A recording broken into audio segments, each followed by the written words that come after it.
نحمدہ ونصلی علی رسولہ الکریم، اما بعد فاعوذ باللہ من الشیطان الرجیم، بسم اللہ الرحمن الرحیم۔ جی الحمدللہ، آج ہم اپنا لیسن آیت نمبر 151 سے سٹارٹ کر رہے ہیں، سورہ بقرہ۔ بسم اللہ الرحمن الرحیم۔ کما ارسلنا فیکم رسولا منکم یتلو علیکم آیاتنا ویزکیکم ویعلمکم الکتاب والحکمۃ ویعلمکم ما لم تکونوا تعلمون۔ اس کی ورڈ ٹو ورڈ ٹرانسلیشن پہلے دیکھتے ہیں۔ کما جیسا کہ، ارسلنا ارسال کرنا، کہتے ہیں نا ہم لوگ کہ جی لیٹر یعنی کہ خط، اردو میں خط ارسال کیا۔ آپ نے اردو کی جو بک بھی ہے جس میں ایسے وغیرہ ہوتے ہیں، مضامین، مکالمے، اپلیکیشنز اور اس کے علاوہ لیٹرز، تو اس میں ہے جی کہ خط ارسال کیا۔ ارسال کرنا، بھیجنا۔ نہ ہم نے، ارسلنا ہم نے بھیجا، فیکم تم میں، رسولاً ایک رسول، منکم تم میں سے، یتلو وہ پڑھتے ہیں، علیکم تم پر، آیاتنا ہمارے حکم، ویزکیہم اور پاک کرتے ہیں تمہیں، اور یعلم سکھاتے ہیں تمہیں، تمہیں سکھاتے ہیں یا علم دیتے ہیں، عین لام اور میم، کتاب اور حکمت اور یعلمکم اور سکھاتے ہیں تمہیں، ما جو لم تکونو نہ تھے تم، تعلمون جانتے یا علم رکھتے۔ اس کی ٹرانسلیشن ہے، اسی طرح ہم نے تمہارے درمیان تم ہی میں سے رسول بھیجا جو ہماری آیات تمہارے سامنے پڑھتا اور تمہیں پاک کرتا ہے، تمہیں کتاب و حکمت اور وہ کچھ سکھاتا ہے جس سے تم بے علم تھے۔ اب جو پچھلی آیات ہیں وہی ٹاپک جو ہے وہ یہاں پر ڈسکس ہو رہا ہے، لیکن آگے ٹاپک چینج ہوگا۔ تو ٹاپک چینج جب ہوتا ہے اس سورہ میں یا قرآن میں، تو دیکھیے گا ذرا کتنی خوبصورتی کے ساتھ اللہ تعالیٰ نئے ٹاپک کو لے کے آتا ہے۔ تو یہاں پر دیکھیے گا کہ خوف خدا کے بغیر آدمی نعمت ہدایت نہیں پا سکتا، اور ہدایت کے لیے سنت رسول اور تعلیم نبوت لازم ہے۔ یہ فرد کی اصلاح اور قوموں کی فلاح کا راستہ ہے، اور یہی نبی کریم صلی اللہ علیہ وآلہ وسلم کی بعثت کا مقصد ہے۔ اب جو نبوت کے فرائض ہیں وہ کیا ہیں؟ نبوت کے جو مرکزی فرائض ہیں وہ کیا ہیں؟ نمبر 1، یہاں پوائنٹس میں آپ کے سامنے رکھوں گی کچھ نبوت کے مرکزی فرائض کے۔ Number 1، point to be noted, ٹھیک ہے، کیونکہ آپ لوگوں نے آنسر کوسچنز بھی بعد میں جو ہے وہ کرنے ہوتے ہیں۔ Point to be noted.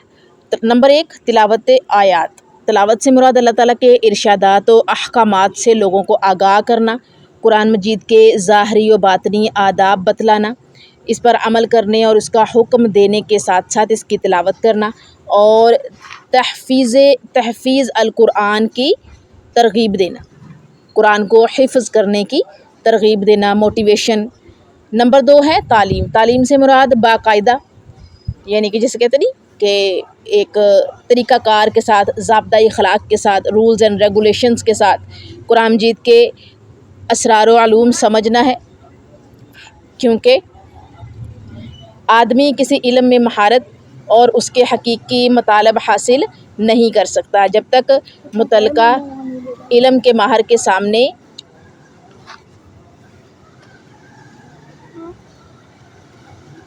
اچھے سے محنت نہ کر لے، یعنی محنت کرے، سیکھے، سمجھے، اور اس کو جو ہے انڈرسٹینڈ کرنے کے بعد، اپنے دماغ میں بٹھانے کے بعد، مطالب سمجھنے کے بعد ہی وہ اس علم میں ماہر ہو سکتا ہے۔ اس کی جو روٹ ہے اس کو پکڑ کر پھر وہ جب آگے بڑھتا ہے تو ہی کامیاب ہو سکتا ہے۔ وہ کسی آدمی سے علم سیکھنے کی بجائے اللہ تعالیٰ سے براہ راست علم اور معرفت حاصل کرتا ہے۔ لہٰذا نبی کے علاوہ ہر انسان اس بات کا محتاج ہے کہ وہ جو سیکھنا چاہتا ہے اس کے لیے متعلقہ استاد سے استفادہ کرے۔ لائک اگر کسی نے بایو پڑھنی ہے تو بایو کا اسپیشلسٹ جو ہے، یعنی کہ جس نے بایو میں پڑھا ہے وہ بایو کے والے ٹیچر کے پاس جائے گا۔ فزکس پڑھنے کے لیے فزکس والے، میتھ پڑھنے کے لیے جو میتھ میں جس نے جو ہے وہ بی ایس سی آنرس کیا ہوگا، لیکچرشپ کی ہوگی، تو وہ اس کے پاس جو ہے وہ میتھ پڑھنے جائے گا، کیونکہ اس میں اس نے جو ہے وہ پڑھا ہے۔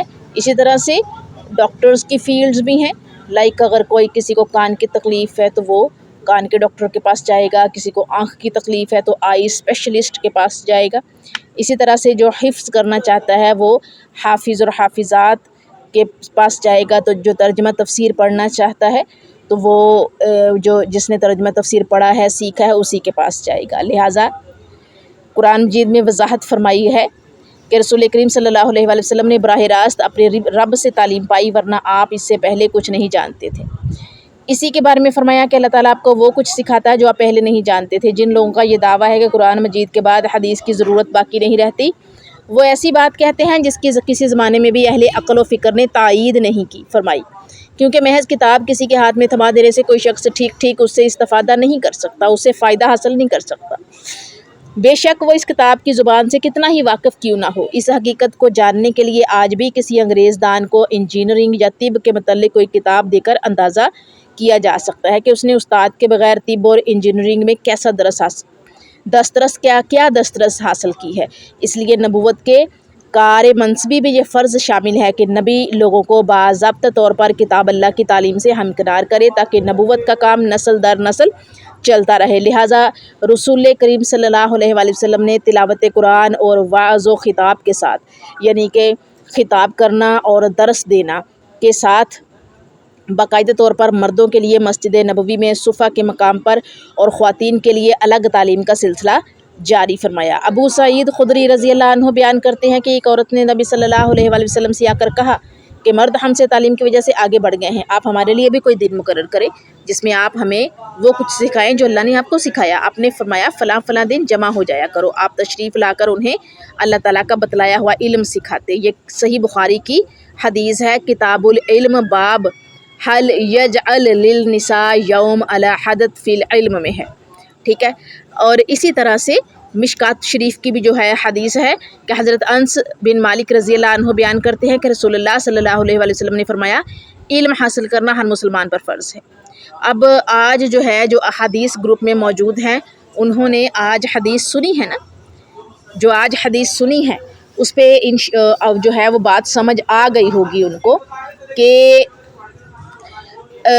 نبی صلی اللہ علیہ وآلہ وسلم پہ جب وحی اترتی اب صلی اللہ علیہ وآلہ وسلم اسے ہونٹ ہلا کر پڑھتے، جبکہ اللہ تعالیٰ نے منع کیا کہ آپ زبان ہلا کر یا ہونٹ ہلا کر نہ پڑھیں۔ آپ کو یاد کرانا، آپ کے دل میں جما دینا ہمارا ذمہ ہے۔ آپ لوگوں نے جو حدیث کے گروپ میں موجود ہیں، یہ سلسلہ میں نے شروع ہی اس لیے کیا ہے، ٹھیک ہے۔ تو آج آپ لوگوں نے وہ حدیث پڑھی ہے، حدیث نمبر 7 ہے آئی تھنک، تو کتاب الوحی باب الوحی جو ہے، جو چیپٹر ہے اس کی آخری حدیث ہے، وہ حدیث نمبر 7۔ تو آگے ہم انشاءاللہ تعالیٰ کل کافی احادیث کریں گے، لیکن اس کی جنہوں نے غور کیا ہے نا اور اس جملے پر بھی غور کیا ہے انہیں سمجھ آ گئی، اور میرا نہیں خیال کسی نے بھی ذہن میں یہ بات لائی ہوگی کہ آج حدیث جو ہم نے سنی اور سنائی ہے اس کا تعلق اس سے ہے کہ نبیوں کو سکھانا اللہ کا کام ہے، لیکن امتوں کو سکھانا نبی کا کام ہے، اور آگے جب نبی دنیا سے رخصت ہو جاتے ہیں تو پھر آگے امتوں کو سکھانا صحاب کا کام ہے۔ اور اصحاب کے ساتھ بھی جنہوں نے تعلیم حاصل کی وہ تبع تابعین تھے، انہوں نے سلف صالحین کو سکھایا، اور انہوں نے جو بزرگان دین ہیں ان کو سکھایا، اور پھر یہ سلسلہ چلتا رہا اور آج تک جاری و ساری ہے۔ علماء دین جو ہیں ان کے ذمہ یہ کام ہے۔ تو وہ حدیث آپ کو اچھے سے سمجھ آ گئی ہوگی، اب اگر جنہوں نے غور نہیں بھی کیا تو بھی۔ آگے چلتے ہیں، علم کی عظمت اور فضیلت دیکھ لیتے ہیں۔ علم وہ نعمت ہے جس سے ایک انسان ہی نہیں بلکہ حیوان بھی اپنی جنس میں ممتاز ہو جاتا ہے۔ جیسا کہ کتے کی مثال ہے کہ اگر برتن چاٹ جائے تو اسے 7 دفعہ دھونا ضروری قرار دیا گیا ہے، لیکن اگر کتا سدھایا ہوا ہو تو اس کا پکڑا ہوا شکار حلال ہوتا ہے۔ سورہ مائدہ آیت نمبر 4۔ بے شک انسان اشرف المخلوقات ہے، لیکن تعلیم کے بغیر اندھا ہے۔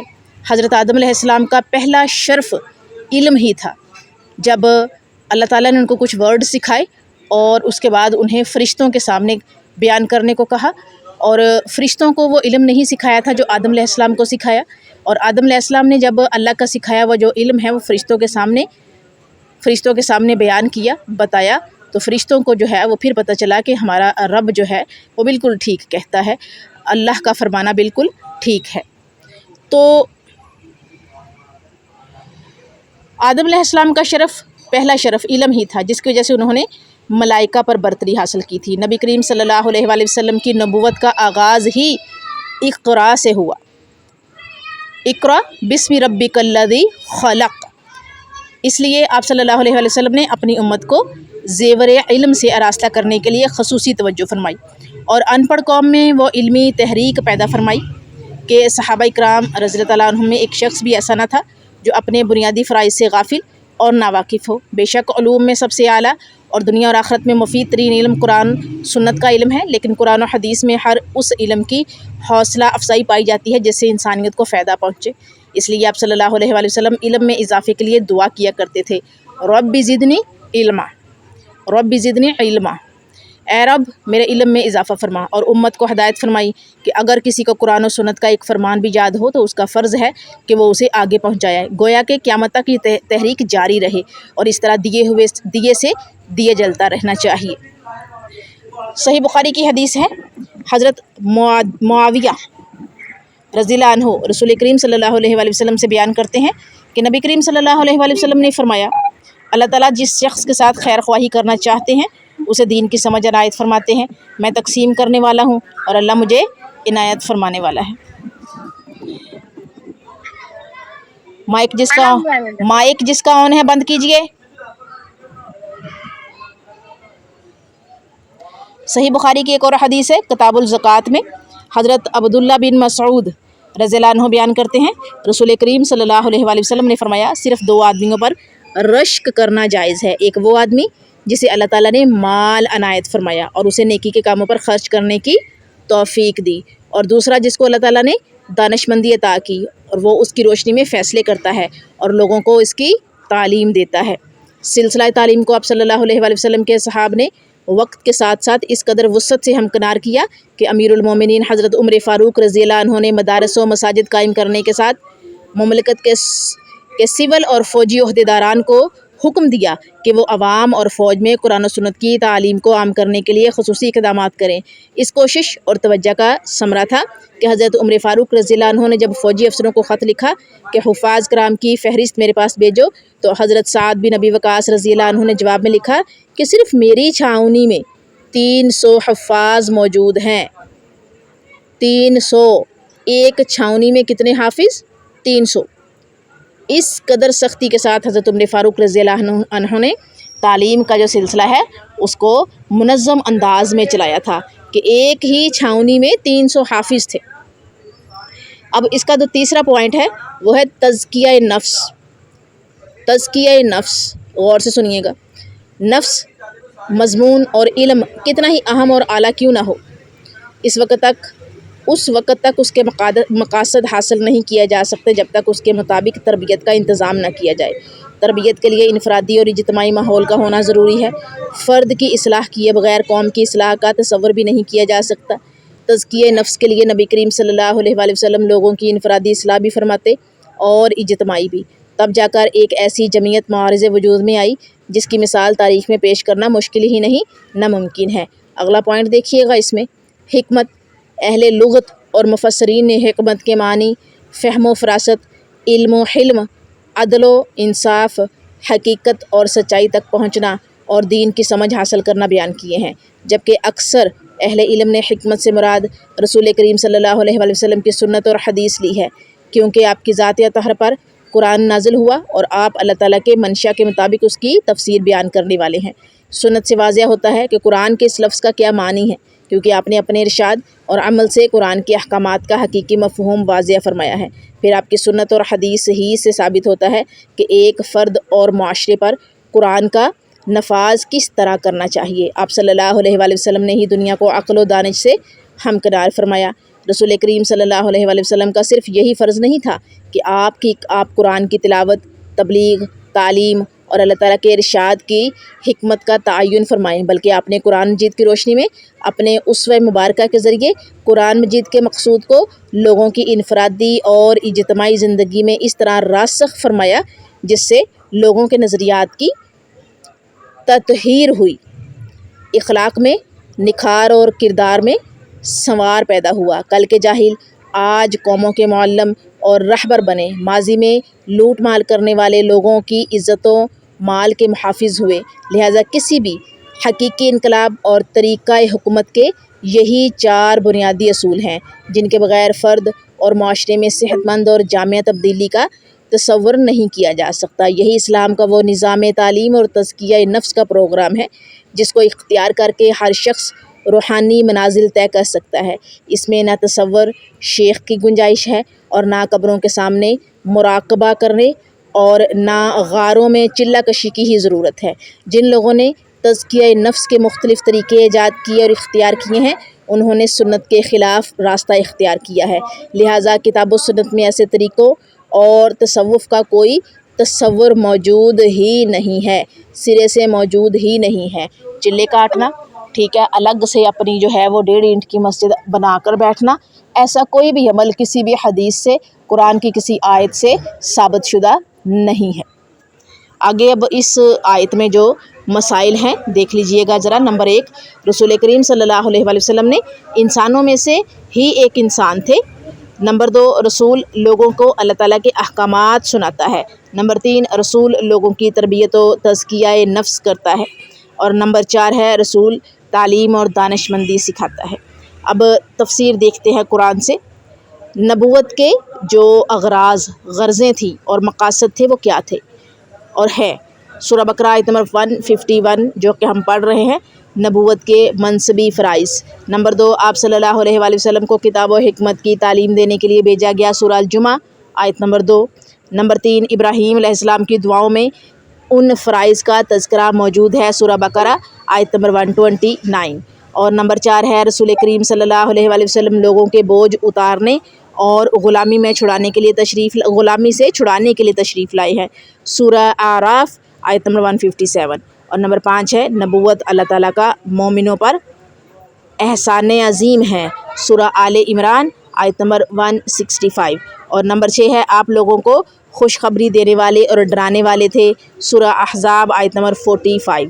اور نمبر 7 پہ ہے کہ آپ کو ہدایت کا سورج بنایا گیا، سورہ احزاب آیت نمبر 46۔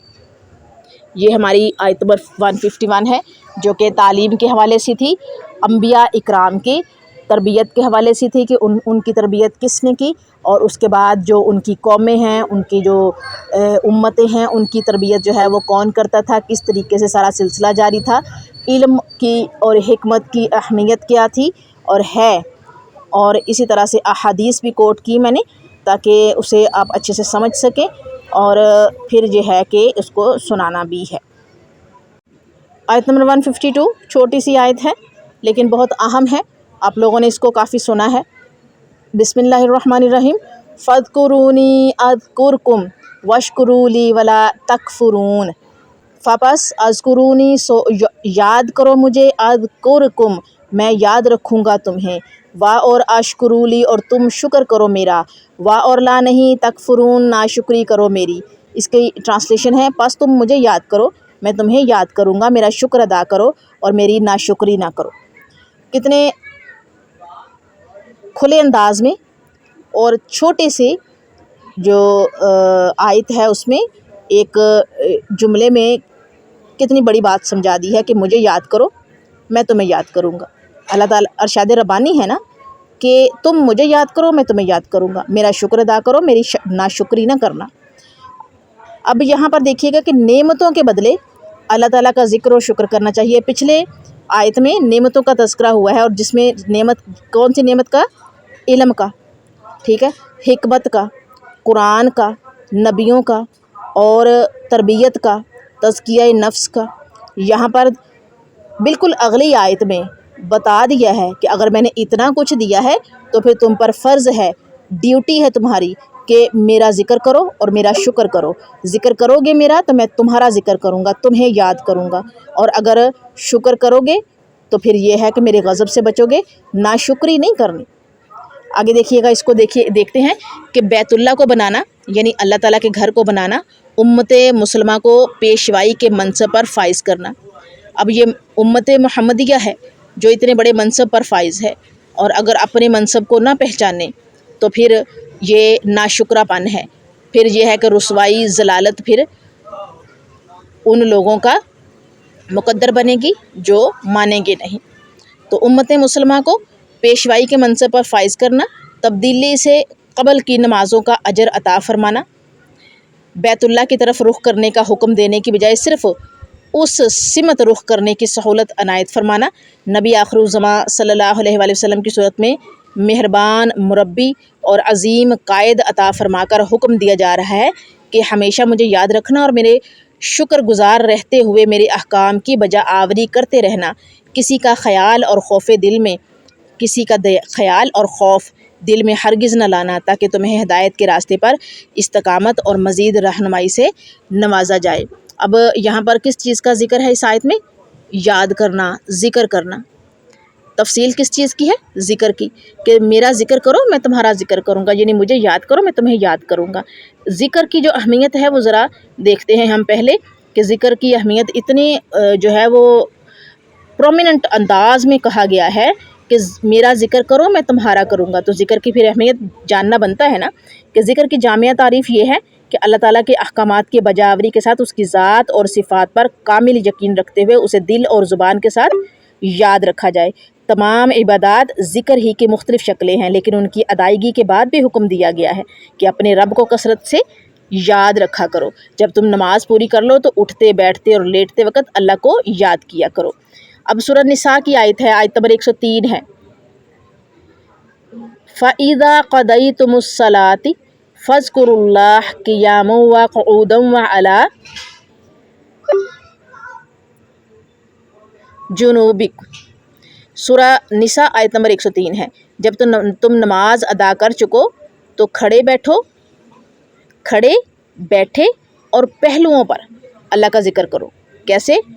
کھڑے ہو، بیٹھے ہو یا لیٹے ہوئے ہو۔ پہلوؤں پہ مطلب انسان پہلو پہ لیٹتا ہے نا، یا پشت پہ لیٹتا ہے، یا رائٹ پہ لیٹتا ہے، یا لیفٹ پہ لیٹتا ہے۔ انہی 3 پہلوؤں پہ ہمیں لیٹنے کی اجازت ہے، الٹا لیٹنے کی اجازت نہیں ہے، ٹھیک ہے؟ تو پہلوؤں پہ کھڑے ہو، بیٹھے ہو یا پہلوؤں پہ ہو تو اللہ کا ذکر کرو۔ ذکر کی مختلف صورتیں دیکھتے ہیں کون کون سی ہیں۔ ابو داؤد کی حدیث ہے، یقیناً بیت اللہ کا طواف، صفا مروہ کی سعی اور شیاطین کو کنکرے مارنا اللہ کا ذکر بلند کرنے کے لیے مقرر کیے گئے ہیں۔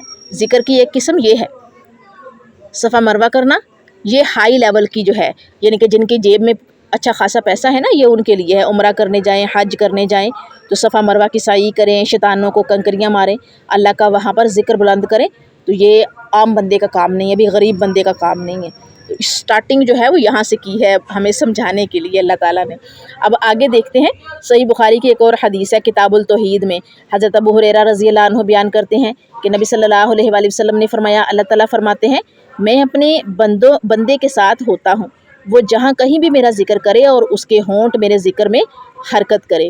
اب یہاں پر کیا ہے کہ پہلے آ گیا وہ جو حج و عمرہ کرنے جاتے ہیں ان کا ذکر، کہ وہ کیسے ذکر بلند کرتے ہیں۔